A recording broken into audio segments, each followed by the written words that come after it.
The blood splattered across the canvas like crimson rain. Angelo Dundee gripped Muhammad Ali's shoulders, staring into the champion's swollen eyes. Ali's face, once beautiful and unmarked, now resembled raw hamburger meat.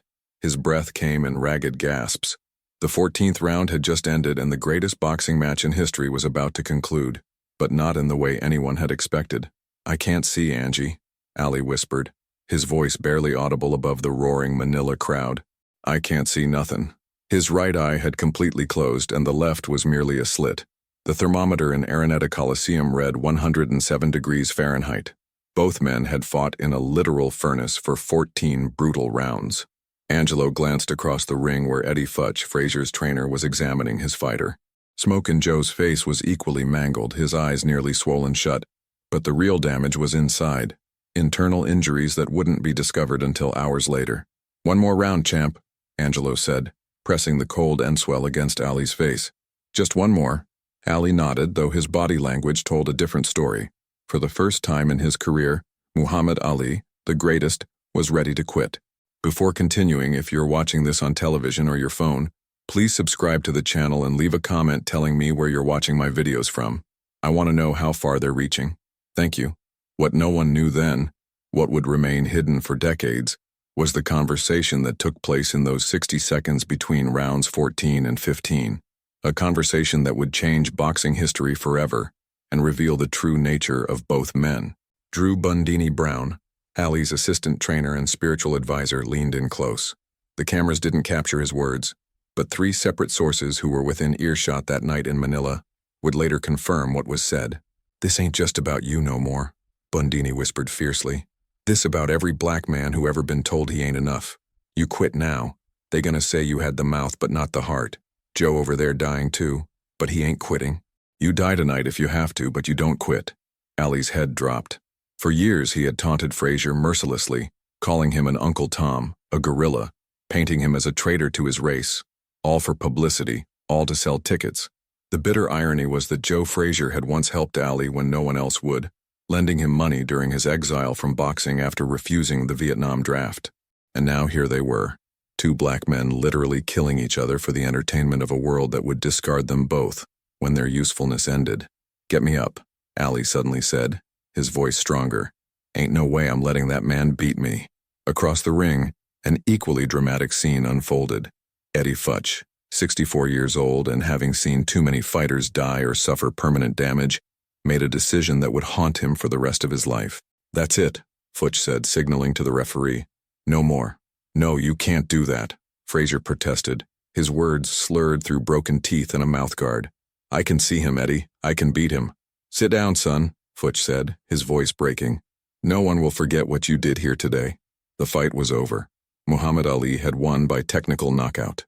As Ali raised his arms in victory, he collapsed into Angelo Dundee's embrace, whispering something that only Angelo would hear. "It was the closest thing to death I've ever known." What the world didn't see was what happened next. As the handlers cleared the ring and the crowd roared, 2 men who had tried to destroy each other for 14 rounds would share a moment that neither would speak of publicly for decades. Ali, barely able to walk, made his way to Frazier's dressing room 30 minutes after the fight ended. Security tried to stop him, but even in his damaged state, Ali would not be denied. When he entered, Joe sat alone, ice packs covering his face, his eyes mere slits. "Joe," Ali said softly, "no cameras, no reporters. Just 2 warriors who had taken each other to hell and back." Frazier looked up, his expression unreadable through the swelling. "You still running your mouth, Clay?" Ali shook his head. "I'm sorry, Joe, for everything I said. You ain't no gorilla. You ain't no Uncle Tom. You're the bravest man I ever faced." Frazier stared at him for a long moment. Then, with effort that sent pain shooting through his battered body, he stood. The 2 men who had waged war against each other 3 times stood face to face. "You ain't sorry," Frazier said finally, "but I forgive you anyway. Now get out. I need to rest." Ali nodded and turned to leave, but Frazier called after him. "Hey, Muhammad." It was the first time Joe had ever called him by his chosen name instead of Clay. "Yeah, Joe, we did something out there today. Something they'll remember forever. What those in Ali's inner circle would later reveal, and what medical records would confirm, was that both men nearly died that night in Manila. Ali suffered internal bleeding and was hospitalized for days. Frazier's blood pressure dropped to dangerous levels, and he experienced kidney failure that would plague him for years.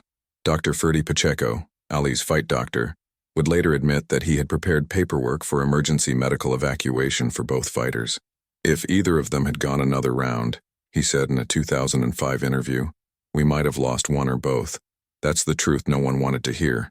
The story took an even darker turn when documents from the Philippine government, declassified in 1998, revealed that Ferdinand Marcos, the country's dictator, had ordered medical staff to keep both fighters conscious and fighting at all costs.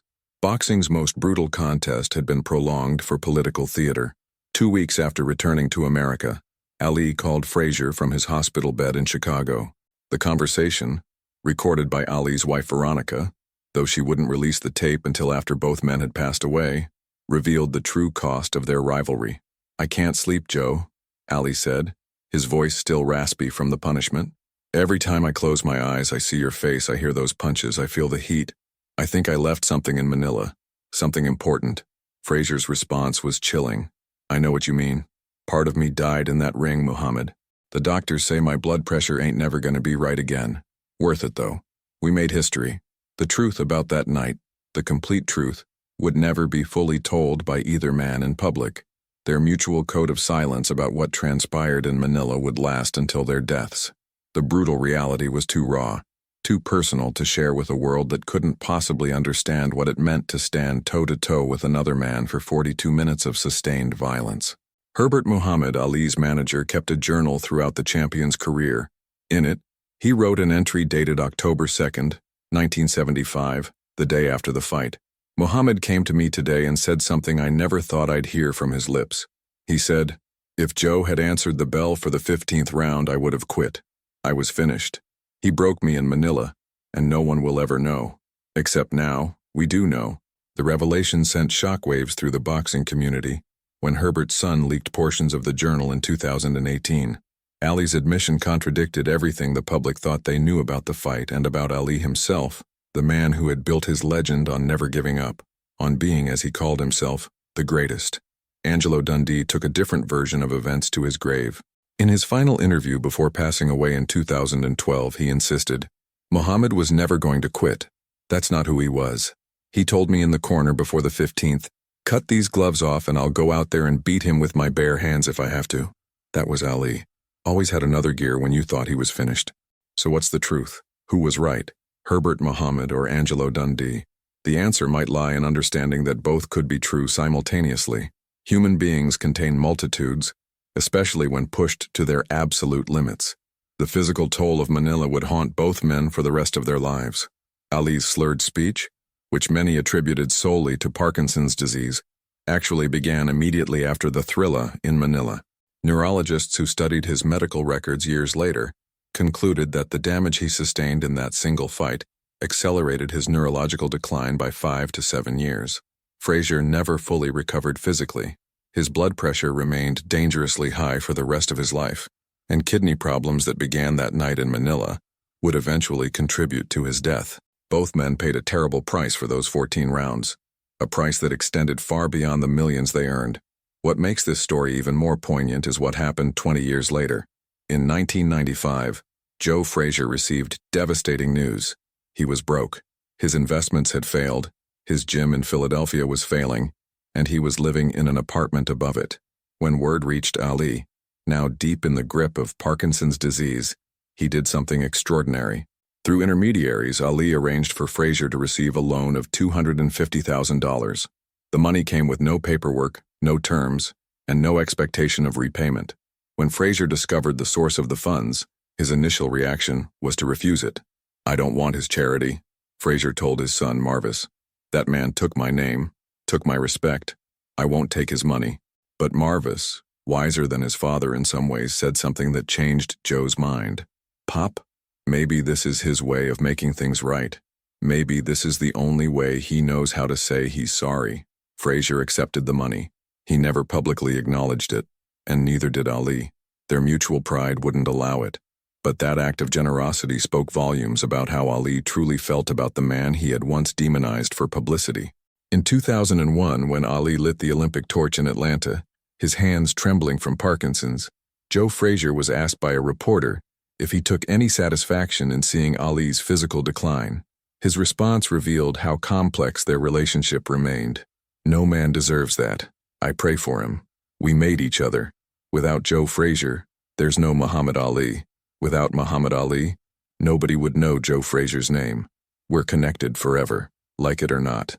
The most revealing document about what happened in Manila comes from an unexpected source: Philippine dictator Ferdinand Marcos's personal physician, who was assigned to monitor both fighters from ringside. His medical notes, kept secret until after Marcos's fall from power, contain minute-by-minute observations of both men's physical deterioration. At the 14-round mark, he wrote, "Both fighters showing signs of severe dehydration and heat exhaustion.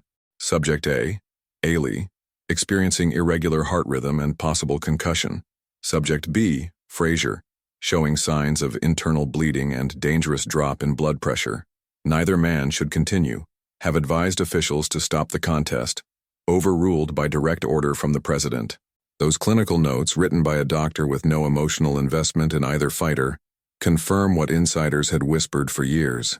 The Thrilla in Manila should have been stopped long before the 14th round. Both men were quite literally fighting while experiencing medical emergencies. "The sport of boxing changed that night," said Bob Arum, who promoted many of Ali's fights. "We realized there was such a thing as too much courage, too much heart. These weren't just athletes. They were gladiators willing to die rather than quit. The rules had to change to protect them from themselves." In the years following Manila, boxing implemented mandatory medical suspensions, stricter referee interventions, and eventually reduced championship fights from 15 rounds to 12, a direct response to the damage sustained in contests like Ali Frazier III. The most heartbreaking postscript to the Thrilla in Manila came decades later, when both men were in physical decline. Ali, nearly mute from Parkinson's, attended a small private dinner in New York in 2002. Joe Frazier was also present. Witnesses described what happened next as both beautiful and devastating. Ali, barely able to move unassisted, made his way to Frazier's table. Joe stood, his own health failing, his eyes still bearing the permanent damage from their fights. No words were exchanged. Ali could barely speak, and Frazier had said all he needed to say over the years. Instead, Ali simply extended his trembling hand. After a moment's hesitation, Frazier took it. They stood like that for nearly a minute, holding hands in silence. Two old warriors who had taken everything from each other and given everything to each other. No cameras captured the moment. It wasn't for public consumption. It was private, personal, the final chapter in boxing's greatest rivalry. When Ali died in 2016, Frazier had already been gone for 5 years. Their story ended without the public reconciliation many had hoped for, but those who knew them best understood that their relationship transcended simple categories like friendship or enmity. They were bound together by something deeper, by blood spilled and respect earned in the crucible of combat. The final truth about what happened in Manila isn't found in who would have quit, or who showed more courage. It's that both men willingly walked into hell together and emerged forever changed. They sacrificed their bodies, their health, and parts of their souls to create something transcendent. 14 rounds of boxing that revealed the absolute limits of human endurance and will. In Ali's personal effects, discovered after his death, was a small box containing items he considered precious. Among them, a glove from the Thrilla in Manila signed by Joe Frazier. The inscription read simply, "To Muhammad, we did this together. Joe." Perhaps that's the most honest epitaph for what happened in Manila. Not a story of enemies, but of two men who created something immortal through their shared suffering, something that neither could have created alone. If you reached this far and felt every word, don't leave without subscribing and commenting where you're watching from. If this truly touched you, give something back. Comment, subscribe. Come be part of this family with me until the next video.